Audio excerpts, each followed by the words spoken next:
Buhay!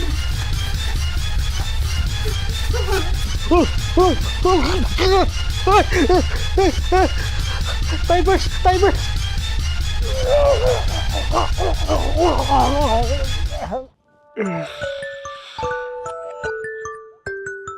Uy! Panaginip lang pala. Kamusta? Nandiyan pala kayo. Ako nga pala si Jed, ang inyong siksik na mananaliksik.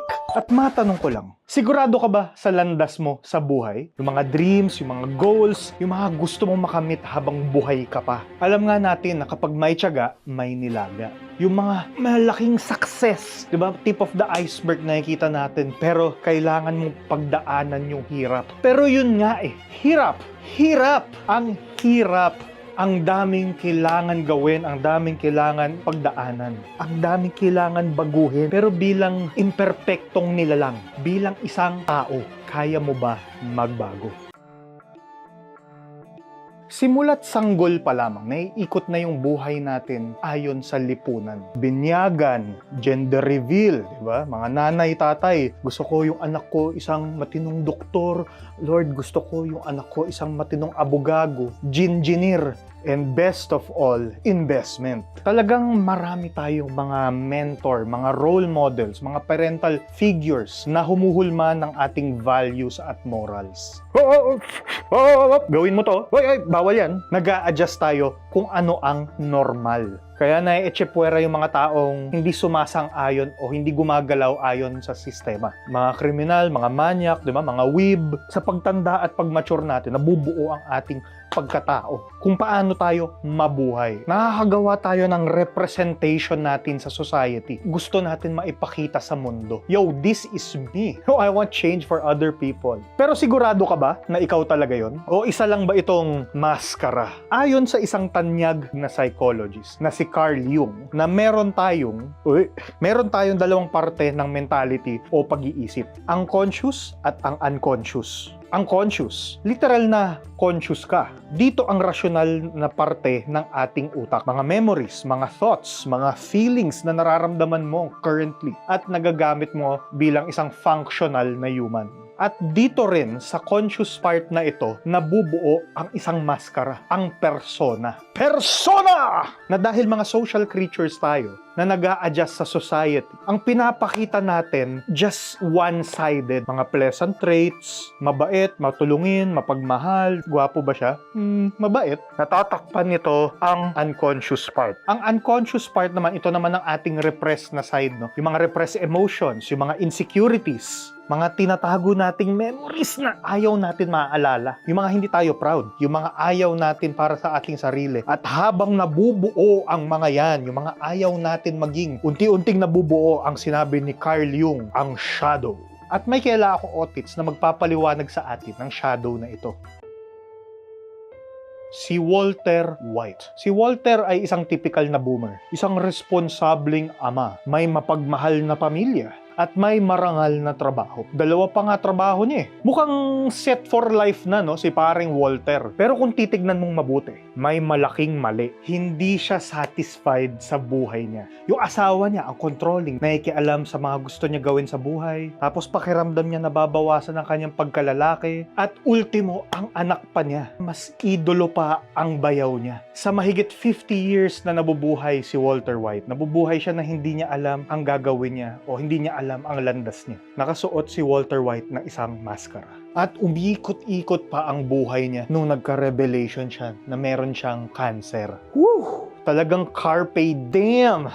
Lahat naman tayo may deadline sa buhay. Fortunately or unfortunately. Pero iba pa rin kapag conscious ka talaga kung kailan or talagang malapit na or parating na. Parang dun sa free rent video ko, check nyo sa Facebook. Pero going back, na-realize na nga na malapit siyang madeds. At para sa kanya, may kumakatok na malakas. Ako ang kumakatok! Makikita mo talaga dito ang inner workings ng shadow sa buhay ni Walter White. Gumawa siya ng leap of faith. Pumunta siya sa mga dako ng mga kriminal para kumita ng pera para sa pamilya. Kung iisipin, medyo noble pursuit din, di ba? Pero yun nga, kumakatok ang shadow. At grabe talaga yung depiction ng Breaking Bad dito. Makikita mo yung natural na pagbabago ng kanyang pagkatao, ng kanyang ugali, ng kanyang pakikitungo sa mga tao. Nakagawa siya ng mga kasamaan na di niya kaya gawin nung nakasuot pa siya nung persona mask niya, nung ego niya. Chemistry is the study of change. At itong pagbabago na ito, ma-apply natin yung study ni Carl Jung. Nasabi daw niya, nagiging miserable daw tayo. Nawawalan tayo ng landas, ng purpose, ng authenticity sa sarili dahil suot pa natin yung maskara, yung persona, yun lagi yung pinapakita natin pero may intrusive thoughts tayo na gustong gawin. Kunwari, ikaw, gusto mo maging top 1 sa school pero yung kaklase mo, yung top 1 at pakitang tao ka lang sa pag-congratulate, sabihin, oh, I'm so happy for you, plastic. Pero ito pala, sa loob-loob mo, inggit ka at resentful. Ikaw yung aral ng aral, no? Deserve mo yan. Pero napunta sa iba. Tapos, wini-wish mo pa na hilahin siya pababa or parang kahit hindi mo man gawin, meron ka ring inkling or may pag-iisip, sana bumagsak siya sa ganitong subject para hindi na siya honor student. O isa pa, meron kang fear of failure. Masyado kang narcissistic at overconfident. Yun yung pinoproject mo sa ibang tao. Na ini-invalidate mo ang ideas, yung opinions, at yung mga success ng ibang mga tao. Gusto mo lahat tungkol sa'yo. Meron ba kayong ganyang kaklase o ganyang ka-opisina? Nagbigay ka ng suggestion, for me ha, o kaya nagbigay ka ng opinion mo lang, hindi, para sa akin, nag-overcompensate ka. Hindi mo matignan yung shadow sa mata. Munch lang tayo ng munch kung ano yung sinasabi ng society sa atin, ng mga ating mga kamag-aral, mga kamag-anak, to. Pero we know in our heart kung ano ba yung desire talaga natin. So, ano gagawin? Hindi pwede maging shadow kasi masama yun. Hindi rin pwede i-ignore yung shadow kasi mayiging miserable ka. Iko-compare mo yung buhay mo sa ibang tao lagi. Ay, buti pa siya, nakakapunta na sa Hong Kong. Buti pa siya, nakakapag-Japan na. Ano gagawin mo? Putya, gumalaw ka! Actually, hindi kalaban ang shadow. Parte ito ng ating pagkatao. Tinutulungan tayo ng shadow natin. Ika nga ni Carl Jung, the sole purpose of human existence is to kindle a light in the darkness of mere being. Where there is light, there is darkness. And to look at the light is to also see the shadow that it casts as well. Jed 2024. Ito talaga yung kahinaan nating mga Pilipino. Hindi tayo accountable. Sa mga mali natin, kailangan mo harapin yung mga shadow. Di ba sa mga anime nga, pinapakita doon. Sila Naruto, sila Ichigo. Ba nakaharap sila sa mga shadow nila. Ayaw nila i-acknowledge. Sinasabi ng society, masama, ganyan. Repress, keep on repressing. Ikaw yung nadidepress. Pero pag in-acknowledge mo yung shadow mo, nakipagkampihan ka sa shadow mo, nag-organize kayo ng thoughts, no, ano ba yung mga pwede kong baguhin sa sarili ko? Yun ang growth. Yun ang evolution ng human being. Indomitable human spirit. Si Walter White, masyadong nagpakain sa shadow. Kinain ng shadow yung ego niya. Naging siya yung shadow. Pero hindi dapat ganun. Marami kang ways or marami kang paraan para mag-grow, para hindi ka lagi resentful. Gusto mo maging top 1? Mag-aaral ka. Naging top 2 ka?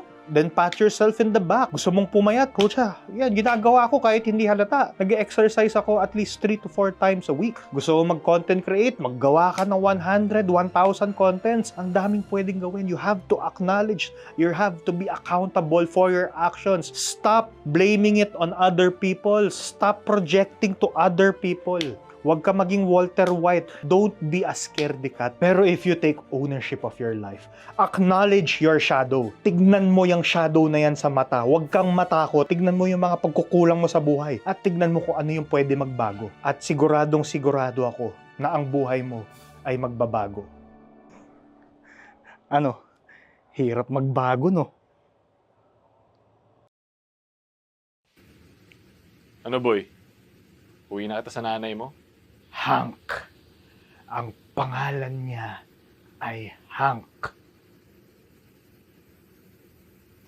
Sa tingin mo, Hank, uwi na kita?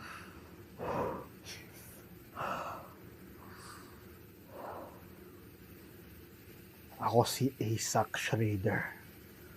At putang ina mo. Hank, makinig ka sa akin. Pakiusap. Sabihin mo sa kanya na kaya natin makipag-areglo. Ano? Gusto mo ko magmakaawa. Ikaw ang pinakamatalinong kilala ko. Pero dito, ang bobo mo. Hindi mo alam na nakapag-desisyon na siya kanina pa.